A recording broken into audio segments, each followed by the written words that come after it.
Welcome to our channel. இன்றைக்கி பார்த்திங்கன்னா நம்ம வீட்டு தோட்டத்தில் ஒரு சில காய்கறிலாம் பறிச்சுட்டு புதுசாக செடியை நட்டு வச்சுக்கலாம். பார்த்திங்கன்னா பப்பாளி காயெல்லாம் பார்த்திங்கன்னா நல்லா பெரிய பெரிய காயாக இருக்குது. இது வந்து கொஞ்சம் மரத்திலே பழுக்க விட்டு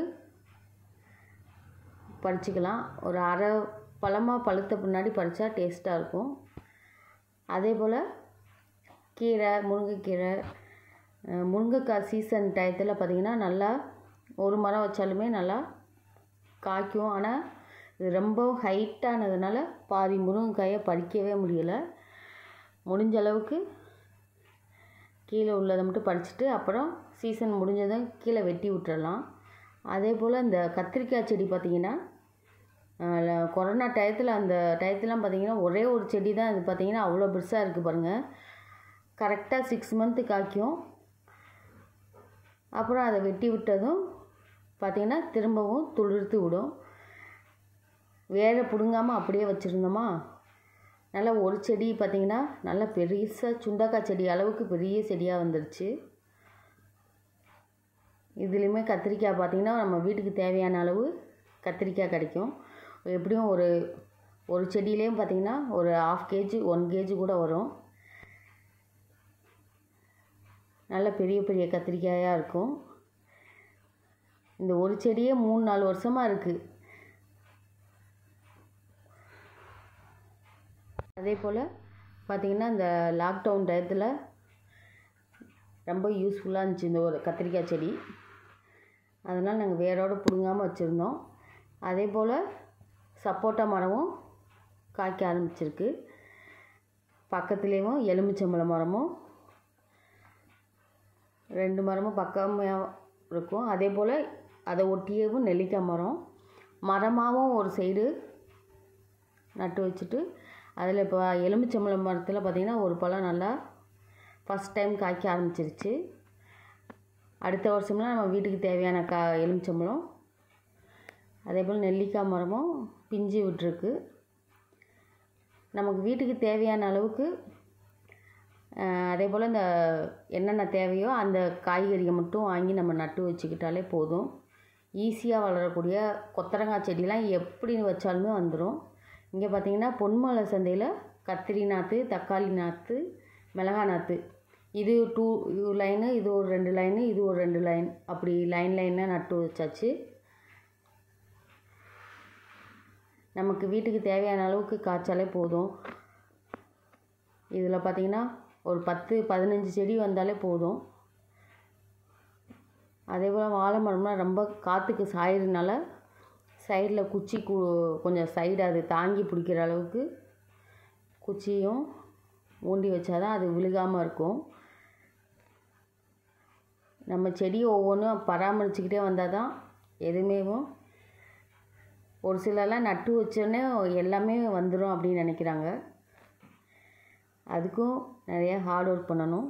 இது பார்த்திங்கன்னா நம்ம லாஸ்ட்டு ஒரு 6 மந்த்துக்கு முன்னாடி புளியஞ்சோலை ட்ரிப்பு போனபோது அந்த வீடியோ போட்டிருந்தேன். அங்கே வந்து இந்த பலாப்பழம், அன்னாச்சி பழம் எல்லாமே சீப்பாக இருந்தது. 5 பழமே 200க்கு வாங்கினேன் இந்த அன்னாச்சி பழம். அதையும் நட்டு வச்சு நல்லாவே வந்துருச்சு. அதே போல் இதுக்கு எல்லாத்துக்கும் இப்போ வெயில் ஓவராக இருக்கிறதுனால தண்ணி கரெக்டாக அந்த ரூட் அளவுக்கு தான் விடுற மாதிரி இருக்குது. ஃபுல்லாக அந்த செடியை ரூட்டை சுற்றிலும் நல்லா கொஞ்சம் நிற்கிற அளவுக்கு விட்டுட்டு, இங்கே பார்த்திங்கன்னா ஒரு பப்பாளி மரம் பார்த்திங்கன்னா தரையை ஒட்டியே இருக்குது. உக்காந்து தான் பறிக்கிற மாதிரி அதுவாகவே விதை விழுந்து முளைச்சி வந்தது.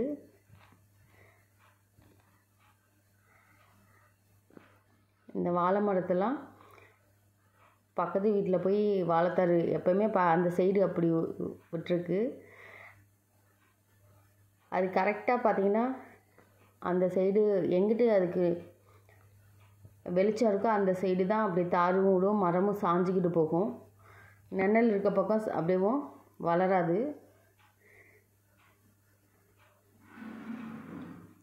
சரி, வீட்டுக்கு தேவையான கொஞ்சம் கருவேப்பிலை, மெயினாக கத்தாழையெல்லாம் மோரோடு சேர்த்து இந்த வெயிலுக்கு அடிக்கிற வெயிலுக்கு. இந்த மரம் பார்த்திங்கன்னா கொடிக்காய் மரம். இது தன்னாலவே முளைச்சி வந்தது, அதனால் வெட்டாமல் அப்படியே விட்டாச்சு. இதுவும் ஒரு 4 வருஷமாக இருக்குது, இன்னும் பூவே பூக்கலை. இன்னும் ஒரு 2 வருஷம் கழிச்சிட்டு பூக்குதான்னு பார்ப்போம். கொய்யாக்காயும் அங்கங்கே பார்த்திங்கன்னா விதை, இதோட நம்ம பறிக்காமல் விடுற பழமே விதை விழுந்து விழுந்து பக்கத்தில் நிறையா கொய்யா மரமும் வந்துருக்கு. அதனால் கொய்யா மரமே ஒரு 5-6 மரம். சிகப்பு கலர் கொய்யாப்பழம் மட்டும் அது எப்படின்னு தெரியல, ஒரு வருஷத்துக்கு 2 வருஷத்துக்கு ஒரு தடவை தான் காய்க்குது. ஆனால் இந்த நம்ம நார்மல் நாட்டு கொய்யா மரம் சீசன் டயத்தில் நிறையாவே நமக்கு வீட்டுக்கு தேவையான அளவுக்கு காய்க்க ஆரம்பிச்சிருச்சு. இப்போ முருங்கைக்காயை பறிக்கிறதுக்கு கொஞ்சம் ஹைட்டாக இருக்கிறதுனால,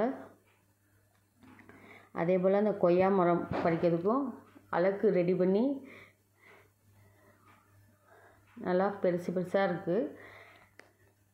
இதுக்கு பார்த்திங்கன்னா நாங்கள் மோஸ்ட்லி எந்த மருந்துமே அடிக்கவே இல்லை, அதுவாகவே நாங்கள் தண்ணி விடுறது, அப்புறம் இங்கே இருக்க இலையெல்லாம் கூட்டி அதவே ரூட்டுக்கிட்டே போட்டுறது, பள்ளம் தோண்டி, அவ்வளோதான். நம்ம மெயினாக மருந்து அடிக்காமல் சாப்பிட்றதுக்காக தான் இவ்வளோ வேலையும் செஞ்சு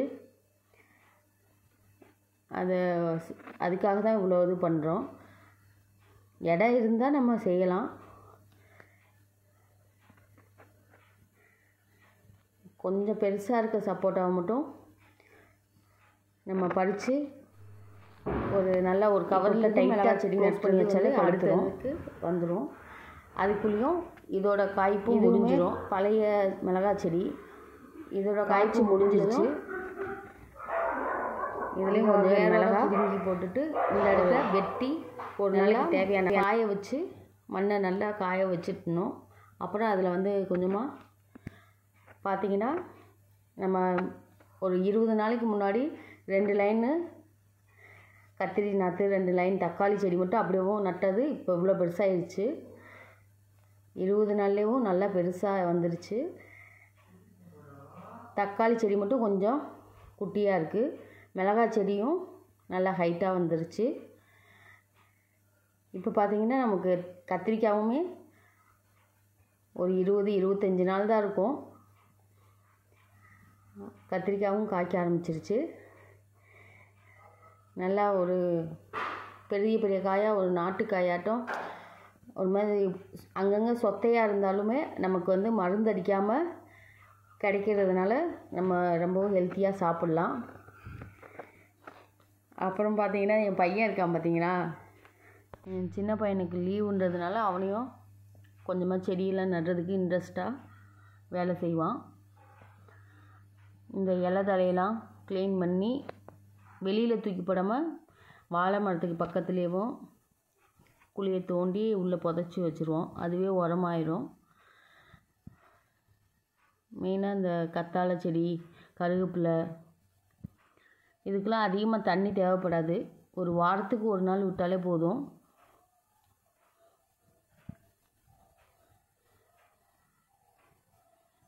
செடிக்கெலாம் தண்ணி விட்டுட்டே தேவையானதை பறிச்சுக்கிட்டேவும்.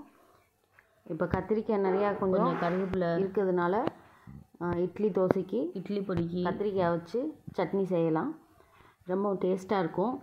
பார்த்திங்கன்னா ஒன்றும் இல்லை, 4 கத்திரிக்காயை வேலையாக செஞ்சால் தான் நல்லா நெருப்பில் சுட்டி நல்லா இந்த போல் சுட்டு வாட்டிட்டு தோலை உரிச்சிடணும். அதில் பார்த்திங்கன்னா 4 பூண்டு, மிளகாய், 3 சின்ன வெங்காயம், கொஞ்சமாக புளி, தேவையான அளவு உப்பு சேர்த்து நல்லா அரைச்சிட்டு நல்லா தாளித்து வதக்கி விட்டாலே நல்லா இந்த கத்திரிக்காய் துவையல் சூப்பராக இருக்கும்.